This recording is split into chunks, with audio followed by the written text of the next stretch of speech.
Welcome back. It is practically a lost art, the ability to bring neon nostalgia back to life. Tonight, we shine a light on the magicians who make the Kern County Museum's Neon Plaza throb with the pulse of electric color. Here's our Robert Price with his latest installment of Where We Live. In this era of AI, 4K, and assorted platforms of immersive entertainment, neon might seem quaint because, well, it is. Neon belongs to a golden age of commercial signage somewhere between 30-watt light bulbs and LED.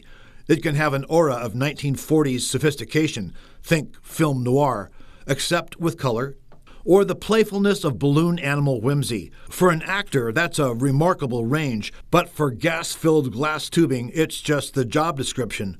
That's part of the attraction of Bakersfield's Neon Plaza, a growing collection of signage that's both art and artifact, history and humor.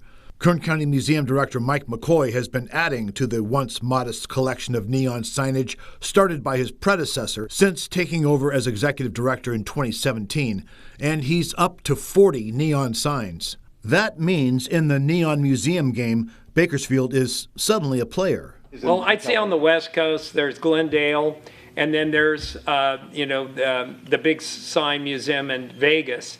And then I think we're right in there. We have 40, which is pretty amazing. They think 3 years ago we had 8. Wow. And now we got 40 signs. And I've got a bunch in our boneyard just waiting for donations and repair work. It's not as simple as donating your family business's classic neon. In a sense, that's the easy part. People will call and they say, hey, I got great news. I've got a neon sign for you. And then I go to whatever field it's laying in, and I look at it, and I thought, well, that's really not a sign, that's a piece of metal. So any gift of a sign to the museum is big dollar signs for us. He couldn't do it without the monetary donors, of course. Purchasing an old neon sign can be expensive, but refurbishing, that's usually where it gets really costly. For that part of the process, he most often turns to two vendors, CN Signs and Independent Neon. The latter is Ambrose McRedmond, who does the glass and gas part of the job. The former is the Webb family, Cliff Webb, his wife Joanne, and their sons Jeremy and Jared. I got mixed up with CN Signs just because of the location, and they turned out to be super to work with. Jared and his crew over there, I feel like they're family now at this point. We've done 40 signs. Cliff Webb founded CN Signs in 1992 as California Neon. They've worked on local neon, new and restored, from the Mint to the Crystal Palace for 33 years. He explains the process. All of the neon tubes comes 4-foot lengths, tubular. So we build patterns, put them in fires for shaping the letters, and you still have to keep the integrity of the tube. So you're blowing air into it all the time with mouthpiece and air and shaping it, and then you hook up the electrodes. That's a real simplification of what we did, and still do. But Ambrose does it all for us now at Independent Neon. He's supplies us, and we do all the patterns for him, help him out. Great guy. Webb's wife Joanne was CN Signs' in-house neon bender for 10 or 15 years. Now that job falls to Ambrose McRedmond. So I'll blow just enough to where it'll keep the glass fully round, and then I'll bring it over to the pattern. He learned the craft in Ventura, moved to Bakersfield 22 years ago, and then went into business for himself 10 years ago. He loves seeing his handiwork all over the city. It's a rush. It's a rush. You know, my wife hates it. I'll point out things I do and stuff. She's, yes, dear, you know.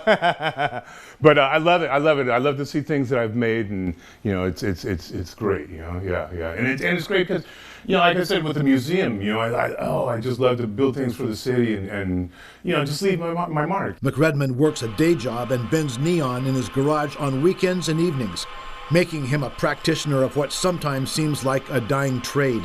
He's created or refurbished signs for Jake's Tex-Mex, the Silver Fox, and the Mint. Don't hang around his garage workshop if you're not comfortable with Death Valley-type heat.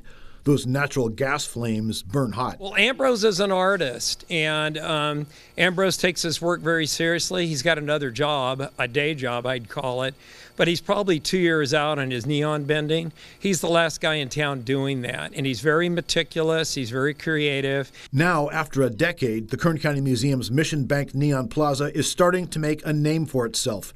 It's not as big as the Neon Museum in Las Vegas, or the Museum of Neon Art in Glendale, but it has museum directors in Ukiah, Modesto, and elsewhere asking for tips.